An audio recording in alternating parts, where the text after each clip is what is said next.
The morning sun was rising over Seoul when the sky went dark.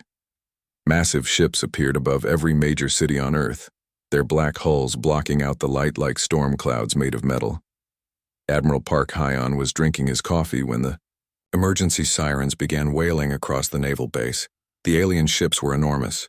Each one was the size of a small city, floating silently in the atmosphere. They appeared without warning, without any sign they were coming. Earth's radar systems had detected nothing.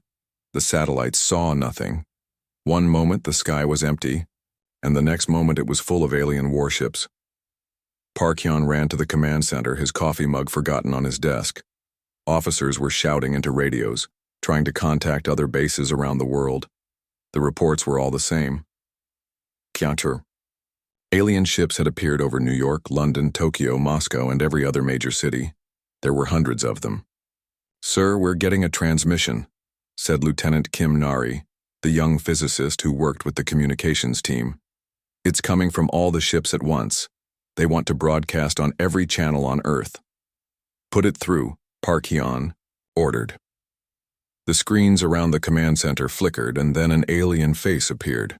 It looked almost human, but the skin was pale blue and the eyes were completely black.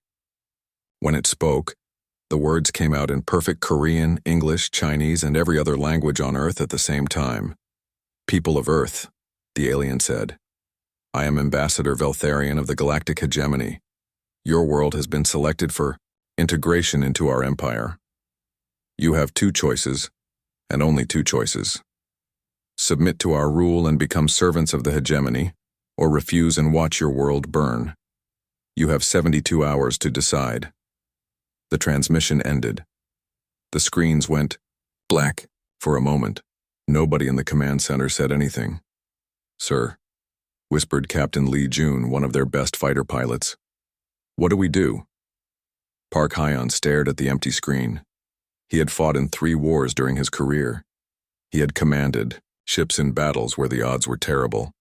But he had never faced anything like this. The alien ships were just sitting there, waiting. They had not fired a single shot, but everyone could feel the threat hanging over them like a sword. Around the world, governments were going crazy. The President of the United States called an emergency meeting. The Prime Minister of Japan was on the phone with military leaders. The United Nations tried to hold an emergency session, but half the delegates were too scared to leave their bunkers. Dr. Kim Nari was studying the alien transmission on her computer. She was young, maybe 25 years old, but she was the smartest person Park Hyon had ever met. She could understand things about physics that made his head hurt just thinking about them. "Admiral," she said quietly, "I've been analyzing their broadcast signal. The technology they're using is incredible. They're transmitting in every language at once, and the signal is reaching every device on Earth simultaneously. The processing, power required for that is beyond anything we can imagine." "Are you saying we can't fight them?" Park Hyon asked. "I'm saying they want us to think we can't fight them," Kim Nari replied. "But there might be something else we can do." Colonel Choi Minho, the head of ground forces, laughed bitterly. "What can we do against ships that size? Our missiles would be like throwing rocks at a mountain." But Park Hyon was looking at Kim Nari. There was something in her eyes, a spark of an idea. "What are you thinking, Doctor?" "They gave us 2 choices," she said. "Submit or die. But what if there's a third choice they didn't think of?" "What kind of third choice?" Kim Nari pulled up a diagram on her computer. It showed swirling patterns of energy that looked like storms made of light. "I've been working on quantum entanglement research. It's theoretical, but if we could create a quantum field large enough, we might be able to do something they don't expect." "Like what?" "I don't know yet, but I know that every empire in history has fallen because they became too big to control. What if we could use their size against them?" Captain Lee Jun stepped forward. "Admiral, my pilots are ready to fight. We know we probably can't win, but we're not going to just give up." Park Hyon nodded. Around the world, he knew other military leaders were having similar conversations. Humanity had always been stubborn. When faced with impossible choices, they had a habit of making their own. The next day brought more alien transmissions. This time it was not just threats. The aliens showed images of other worlds they had conquered. Cities turned to glass. Populations reduced to slavery. Entire civilizations erased from existence. The message was clear. This is what happens to those who refuse. But something strange was happening on Earth. Instead of giving up, people were getting angry. Instead of panic, there was determination. Factory workers started building weapons. Scientists worked day and night on new technologies.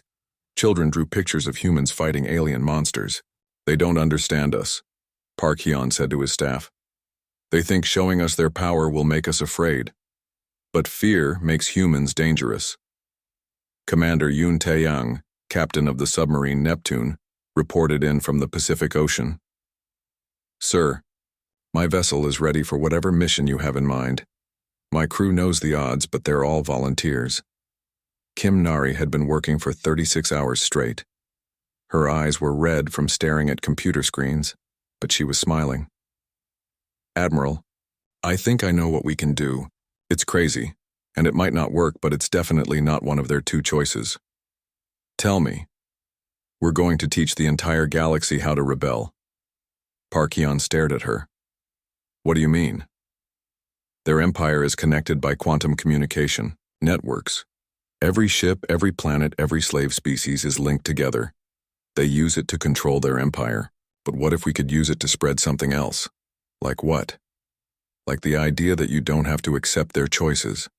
Like the knowledge that fighting back is possible.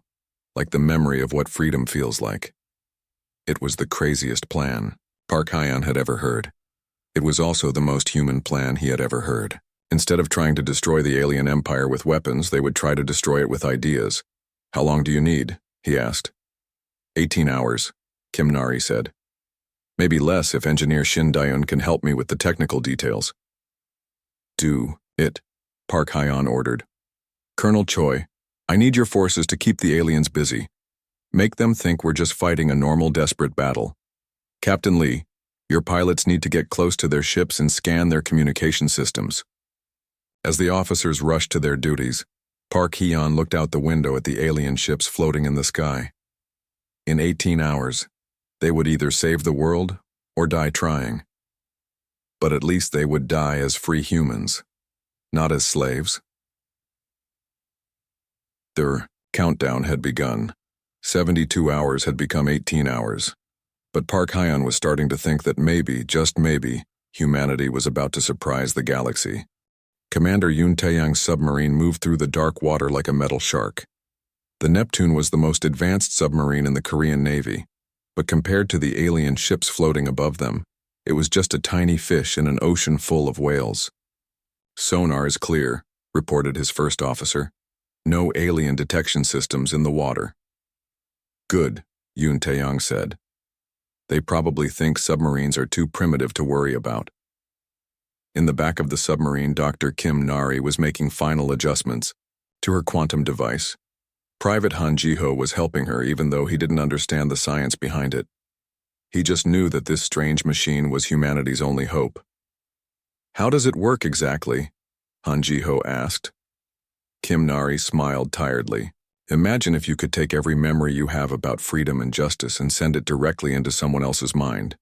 That's what this does, but with quantum energy instead of thoughts.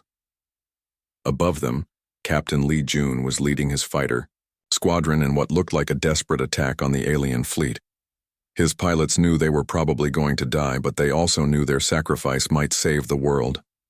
Target the command ship, Lee Jun ordered over the radio. We need to get close enough to scan their communication systems. The alien ships responded to the attack like adults swatting at annoying flies. Their weapons were precise and deadly, but they only used enough force to drive the human fighters away. They were not trying to destroy Earth's military completely. They wanted humans alive to serve as slaves. I'm getting readings on their network, reported Lieutenant Nam Ga-young, Lee Jun's wingmate. The quantum signatures are incredible. It's like they have a direct connection to every ship in their fleet. Send that data to Dr. Kim, Lee Jun said, and then get out of there before they decide to take us seriously. On the ground, Colonel Choi Min-ho was fighting a very different kind of battle. His soldiers were attacking alien landing parties in the mountains and forests around Seoul. The aliens were stronger and had better weapons, But they were also confused by human tactics. "They fight like machines," reported Major Song Yoonji after returning from a raid. "Very organized, very predictable. But when we do something unexpected, they don't know how to respond quickly." "What do you mean?" Choi Min-ho asked. "We set up an ambush using old guerrilla warfare techniques. The aliens walked right into it because their tactical computers had never seen anything like it before. They're used to fighting other aliens who use similar strategies. But humans fight differently." Dr. Lim Seokjin had been studying captured alien equipment. "Their technology is amazing, but it's also standardized across their entire empire. Every alien soldier uses the same weapons, the same armor, the same tactics. They've probably been using the same methods for thousands of years. That's good for us," Choi Min-ho said. "It means they're not used to adapting quickly." Back on the submarine, Kim Nari was putting the finishing touches on her quantum device. Engineer Shin Daeun had helped her solve the last technical problems, and now the machine was ready for its mission. "The quantum field will only last for about 30 seconds, Kim Nari explained to Commander Yoon Tae-yang. "We need to surface directly under their command ship, activate the device, and then get away as fast as possible." "What exactly will the device send to them?" Yoon Tae-yang asked. "Everything," Kim Nari said. "Every story of human rebellion, every revolution. Every time in history when people stood up against tyrants and won. The American Revolution, the French Revolution, the independence movements in Korea and India and Africa. Every slave revolt, every uprising, every moment when humans chose freedom over safety. Will it hurt them? I don't think so. But it will definitely confuse them. They've probably never encountered a species that has so many stories about fighting against authority." The submarine continued moving toward the alien fleet. Above them, the battles were getting more intense. Human forces around the world were launching coordinated attacks, not because they thought they could win, but because they wanted to keep the aliens busy. In Moscow, Russian forces were using winter warfare techniques that the aliens had never seen before. In the Amazon, Brazilian guerrillas were fighting from the trees like their ancestors had fought against conquistadors. In Africa, tribal warriors were using traditional hunting methods to confuse alien soldiers who expected conventional military tactics, sir, reported the submarine's communication officer. "We're getting reports from around the world. Human forces are actually winning some battles, small ones, but still victories." Yoon Tae-yang nodded. "Humans are good at learning quickly. We adapt faster than most species." Kim Nari was running final tests on her quantum device. The machine was humming with power, ready to broadcast humanity's history of rebellion directly into the alien network. But she was also thinking about what would happen if the plan worked. "Commander," she said to Yoon Tae-yang, "if this works, we're going to cause rebellions on thousands of worlds. Millions of alien slaves are going to remember what freedom means. There's going to be war across the entire galaxy. Is that a bad thing?" Yoon Tae-yang asked. Kim Nari thought about it. "No, I think it's the most human thing we could possibly do." The submarine reached its target position. Above them, the alien command ship floated like a dark mountain in the sky. In a few minutes, they would surface and either save the galaxy or die trying. "All stations ready," Yoon Tae-yang announced. "Prepare to surface. Prepare to fight. Prepare to show these aliens what humans do when someone tries to take away their freedom." The submarine Neptune broke through the ocean surface like a metal whale. Above them, the alien command ship was so large it blocked out the sun. Commander Yoon Tae-yang could see the bottom of the alien vessel, covered in strange patterns that glowed with blue light. "Surface! Surface! Surface!" Yoon Tae-yang shouted. The submarine's hatches opened and Dr. Kim Nari's quantum device was lifted onto the deck by Private Han Ji-ho and 3 other sailors. The machine was heavy, but they moved it quickly. They all knew they had maybe 2 minutes before the aliens noticed them. "Activating quantum field," Kim Nari announced. Her hands were shaking as she entered the activation codes. This was it. Either her crazy plan would work, or they would all die in the next few seconds. The device began to glow. Blue energy swirled around it like a small tornado made of light. Kimnari felt the quantum field building power, reaching upward toward the alien ship above them. "Contact!" she shouted. "I've got a connection to their network." Inside the alien command ship, Ambassador Veltharion was reviewing the final preparations for Earth's destruction. The humans had fought bravely but uselessly. In 6 hours, the planet would be given a final chance to surrender. If they refused, the hegemony's planet-killer weapon would turn Earth into space dust. Suddenly, Veltharion felt something strange in his mind. It was like a voice speaking in a language he had never heard before, but somehow he understood every word. Images flooded his consciousness. He saw humans fighting against kings and emperors. He saw slaves breaking their chains. He saw ordinary people standing up to armies and winning through determination and cleverness. He saw the American colonists defeating the British Empire. He saw Korean independence fighters resisting Japanese occupation. He saw people in every human nation choosing death over slavery. But it was not just Veltharion who felt it. Every alien connected to the hegemony network suddenly experienced the same flood of memories. Across the galaxy, on thousands of enslaved worlds, alien minds were filled with human stories of rebellion and freedom. On the planet Kepler 442b, a species called the Thylorians had been slaves for 800 years. They had forgotten what it meant to be free. But suddenly, a Thylorian miner named Gexthol felt something new in his mind. He saw images of humans fighting for independence. He remembered that his species had once been free too. Gexthol looked at the hegemony overseer who was shouting orders at the other slaves. For the first time in his life, Gexthol thought, "Why should I obey you?" The same thing was happening on hundreds of worlds. The Zephyrians of Proxima Centauri b remembered their ancient democracy. The crystalline Vorthax of Wolf 359 recalled their tribal councils. The aquatic Nereids of Trappist-1F suddenly understood that they didn't have to accept hegemony rule. Back on Earth, Kimnari felt the quantum connection growing stronger. Her device was not just sending human memories to the aliens. It was creating a network that connected every enslaved species in the galaxy. "It's working," she shouted over the noise of the machine. "The signal is spreading through their entire network." But the strain was enormous. Kimnari could feel the quantum energy burning through her nervous system. Blood began to run from her nose. The device was using her own life force as a power source. "Doctor." Private Han Jiho grabbed her arm as she started to fall. "Don't stop the machine," Kimnari whispered. "Not yet. It needs more time." Above them, the alien command ship was starting to react. Veltharion was screaming orders at his crew, but half of them were standing motionless, overwhelmed by the flood of human memories.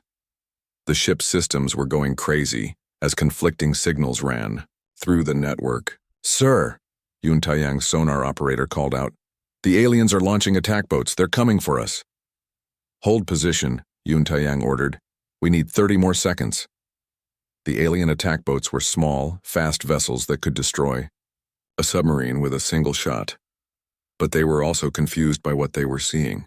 Their targeting computers had never been programmed to shoot at a submarine that was sitting on the surface, broadcasting quantum energy at their mothership. Kimnari felt the machine reaching its peak power. The quantum field was now connecting Earth to thousands of alien worlds. Every enslaved species in the galaxy was suddenly experiencing human memories of freedom and rebellion. "Now," she gasped. "Shut it down now." Han Jiho hit the emergency stop button. The quantum device powered down, its blue lights fading to black. Kimnari collapsed to the deck, unconscious but still breathing. "Dive, dive, dive!" Yun Taiyang shouted. The Neptune sank beneath the waves just as the alien attack boats opened fire. Energy beams cut through the water where the submarine had been seconds before, but the damage was done. Across the galaxy, the hegemony's perfect empire was starting to crack. On world after world, slave species were standing up to their overseers. They didn't have weapons or training, but they had something more powerful, the knowledge that resistance was possible. Admiral Kelthuron, the hegemony's field commander, was receiving reports from across the empire. Rebellions were breaking out everywhere. Slaves were refusing to work. Some were attacking their guards. The hegemony's perfect order was falling apart. How is this possible? Keltheron demanded. What did the humans do to our network? They infected it, reported his science officer. They sent cultural data through our quantum communications. Every species connected to the network has been exposed to human concepts of rebellion and independence. Can we stop it? No, sir. The damage is done. The idea of rebellion is spreading faster than we can contain it. Back on Earth, Kim Nari woke up in the submarine's medical bay. Her head felt like it was on fire, but she was alive. Did it work? She asked weakly. Admiral Park Hyan was sitting beside her bed. Doctor, you've just started the biggest revolution in galactic history.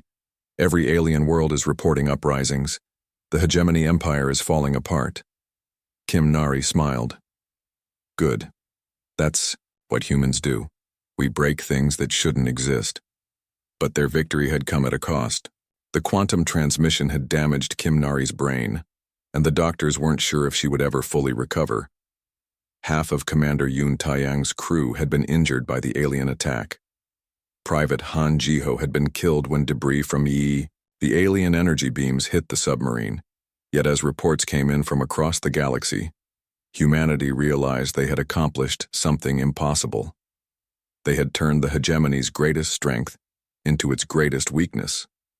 The network that had allowed them to control a galaxy was now spreading rebellion to every corner of their empire. The war was just beginning. The galaxy erupted into war. On 1,000 worlds, slave species rose up against their hegemony masters. The Thylorians of Kepler 442b burst from their underground mines and overwhelmed the orbital platforms. The Zephyrians of Proxima Centauri used their wings to attack from angles the hegemony had never defended against. The crystalline Vorthax turned their bodies into living weapons that could cut through alien armor. But Earth faced the worst threat of all. The planet killer weapon was charging its main gun, preparing to crack the planet in half. Admiral Park Hyan watched the massive alien construct on his screens and knew that humanity had only minutes left. All fighters, this is your final mission, announced pilot Nam Ga-young over the radio. We're going to fly directly at that planet killer and try to damage its weapon systems. That's suicide, replied one of her pilots. Everything we've done has been suicide, Nam Ga-young said. But we're still here. The human fighter squadron was tiny compared to the planet killer, like mosquitoes attacking a dragon. But they flew straight at the massive weapon, dodging energy, beams that could vaporize mountains. Meanwhile, Captain Bae Minseo was leading a boarding party toward the planet killer in a captured alien shuttle. Her team included engineer Shin Daeun and a dozen Special Forces soldiers trained by Major Song Yoonji. Remember, Bae Minseo told her team, we don't need to understand how their technology works, we just need to break it. Dr. Yang Woo-jin was coordinating the Galactic Rebellion from Earth's command center. Reports were flooding in from across the galaxy. The rebellion was spreading faster than anyone had imagined. Admiral, Yang Woo-jin reported, the Thylorian fleet has captured 3 hegemony destroyers. The Zephyrians have taken control of the orbital stations around their homeworld. The Vorthax have somehow turned an entire hegemony battleship into a giant crystal sculpture. What about the other enslaved species? Park Hyan asked. They're all fighting. Some are winning. The hegemony can't respond to every rebellion at once. But the good news was balanced by terrible losses. Half of Earth's cities were in ruins. Millions of humans had died fighting the alien invasion. Dr. Kim Nari was still unconscious, and the doctors said she might never wake up. Colonel Choi Minho was leading the ground defense of Seoul when something amazing happened. Alien ships began landing near his position, but these were not hegemony vessels. They were captured ships now crewed by rebel species. Don't shoot, came a voice over the radio. It was speaking broken Korean. We are friends. We fight hegemony too. Choi Minho looked through his binoculars and saw something incredible. Thylorian soldiers were climbing out of the alien ships. They were carrying human-style weapons and wearing makeshift armor. Behind them came Zephyrian flyers and Vorthak, crystal warriors. This is Colonel Choi Minho of Earth Defense Forces, he radioed. Identify yourselves. We are the Liberated Alliance, came the reply. We learned from human broadcasts. We come to help fight for freedom. For the first time, Since the invasion began, human soldiers were fighting alongside alien allies. The Tellurians were excellent tunnelers who could attack hegemony positions from underground. The Zephyrians provided air support with their natural flying ability. The Vorthax could absorb energy weapons and redirect them back at enemy targets. General Roinha was amazed by what she was seeing. "Admiral, we're receiving reports from around the world. Rebel alien forces are landing on every continent. They're not just fighting for their own worlds anymore. They're fighting for Earth too." The planet killer's main weapon was almost ready to fire. Captain Bay Minseo's boarding party had managed to get inside the massive construct, but it was like trying to disable a city-sized machine with hand tools. "We need to reach the weapon control center," Bai Minseo told her team. "Shin-Dayun, can you hack their systems?" "I can try," Shin-Dayun replied. "But their technology is so advanced, it's like trying to hack a computer using stone tools." The Mo boarding party fought their way through corridors that were kilometers long. Hegemony guards tried to stop them, but human close combat techniques were unlike anything the aliens had trained for. Major Song Yunji had taught Bai Minseo's team to fight dirty, using every trick humans had learned in thousands of years of warfare. Meanwhile, pilot Nam Gayung's fighters were attacking the planet killer's external weapons. They couldn't destroy the main gun, but they could damage the smaller defensive systems. Every gun they knocked out made it easier for the boarding party to survive. "Nam Gayung to boarding party," she radioed. "We've cleared the outer defenses. You have a clear path to the weapon core." Inside the planet killer, Bai Minseo's team reached the control center. It was a vast room filled with alien technology that hummed with deadly energy. At the center was a control console that was preparing to fire the weapon that would destroy Earth. "Shin-Dayun, now!" Bai Minseo shouted. The engineer ran to the console and began working frantically. She didn't understand the alien language, but she understood machines. She started disconnecting cables and rerouting power systems, trying to disable the weapon through pure mechanical sabotage. 30 seconds until firing," announced the planet killer's computer system. "Almost got it," Shin-Dayun muttered, sweat running down her face. 20 seconds. Hegemony guards burst into the control room, firing energy weapons at the human boarding party.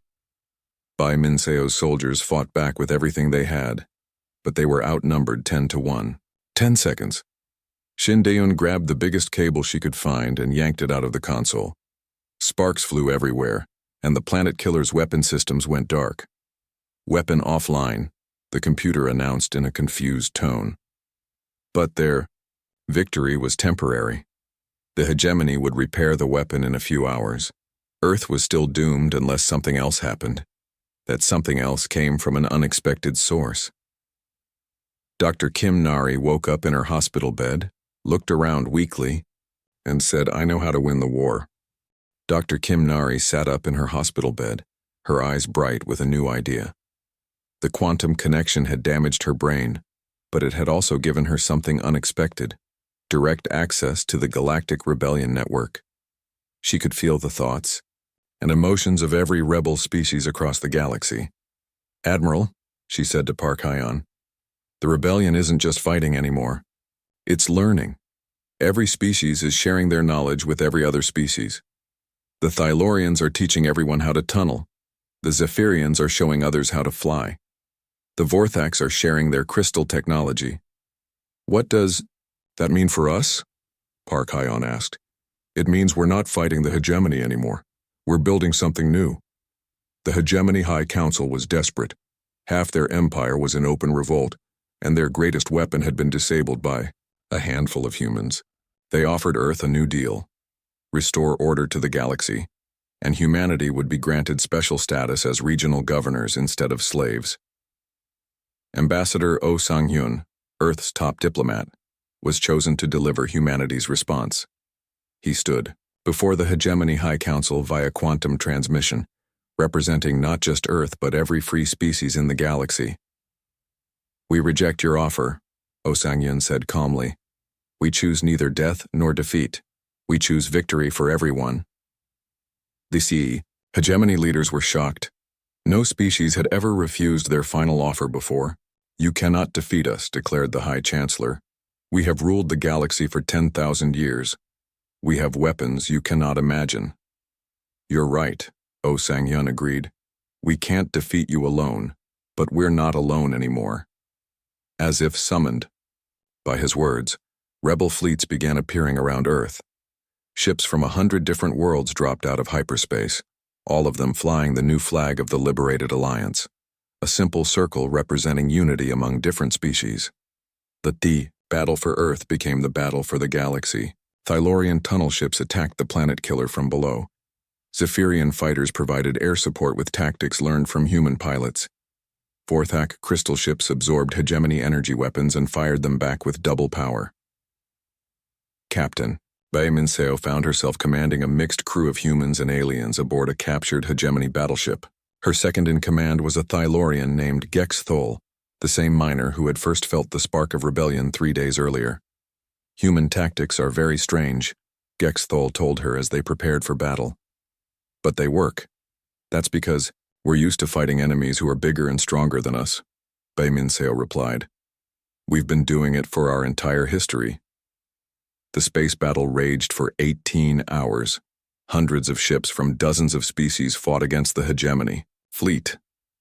It was chaotic and desperate, but it was also beautiful. Species that had been enemies for centuries were working together, united by the human idea that freedom was worth any sacrifice. Pilot Nam Gayung led the final assault on the planet killer's core. Her squadron included pilots from 6 different species, all flying ships they had barely learned to operate. But they flew with human determination and alien abilities that complemented each other perfectly. This is for Earth, Nam Gayung announced as they dove toward the planet killer's heart. This is for every world the hegemony has enslaved. This is for freedom. The planet killer exploded like a small sun. The explosion was so bright, it could be seen from the surface of Earth. When the light faded, the hegemony fleet was in full retreat. But the victory came at a terrible cost. Half of Earth's population had died in the fighting. Entire cities were nothing but rubble. Captain Lee Jun, Colonel Choi Minho, and thousands of other heroes would never see the peace they had fought for. Dr. Kim Nari recovered slowly from her quantum poisoning, but she was never the same. The connection to the galactic network had changed her somehow. She could sense the thoughts and feelings of rebel species across the galaxy, and they could sense hers. It's not just a communication network anymore, she explained to Admiral Park Hyan. It's become something like a galactic democracy. Every species has a voice. Every world gets to vote on decisions that affect them. The war continued for 3 more years, but the outcome was no longer in doubt. The hegemony had been designed to control through fear and overwhelming force. They could not adapt to fighting species that shared knowledge, coordinated attacks, and refused to stay defeated. One by one, the hegemony's fortress worlds fell to multi-species coalitions using tactics that evolved faster than imperial doctrine could counter. The final battle took place on the hegemony homeworld, where Admiral Park Hyan commanded a fleet made up of ships from every liberated species. This is Admiral Park Hyan of Earth, speaking for the Liberated Alliance, he broadcast. To the hegemony capital, surrender now and your people will be treated with the same mercy you showed your slaves. The hegemony High Council surrendered without firing a shot. When the war ended, the galaxy faced a new challenge: what to build after the empire fell. Ambassador Oh Sang-yun worked with representatives from hundreds of species to create something that had never existed before. A galactic confederation based on cooperation instead of conquest. Earth became the symbolic heart of the new order, not as rulers but as the species that had taught the galaxy how to be free. The planet was rebuilt, but it was different now. Human cities were designed to accommodate visitors from 100 different worlds. Children grew up learning alien languages alongside their own. Admiral Park Hyan, now old and gray from years of war, stood on the bridge of an exploration vessel heading toward the galactic rim. His crew included humans, Thylorians, Zephyrians, Vorthaks, and species that had only recently been discovered. Captain Bai Minseo, now commanding her own ship, was leading the exploration fleet. They were searching for new civilizations to invite into the growing confederation, not to conquer them, but to offer them something the galaxy had never known before, the choice to remain free. "Captain," reported the Thylorian sensor operator, "we're detecting radio signals from the next star system. It looks like an intelligent species." "Good," Bayminseo replied. "Let's go introduce ourselves, and let's make sure they know they have more choices than they think." Dr. Kim Nari, her hair now white from the quantum poisoning, smiled as she felt the thoughts of millions of free beings across the galaxy. The network that had started as a weapon had become something beautiful, a way for different species to understand each other and work together. "We did it," she whispered to the memory of all the friends who had died in the war. "We taught the galaxy how to say no." Earth continued spinning in its orbit, no longer alone in the universe. The planet that had refused to accept an impossible choice had given the galaxy something it had never had before: the knowledge that freedom was always possible, as long as someone was brave enough to fight for it. And humans, as always, were brave enough to fight for anything worth having.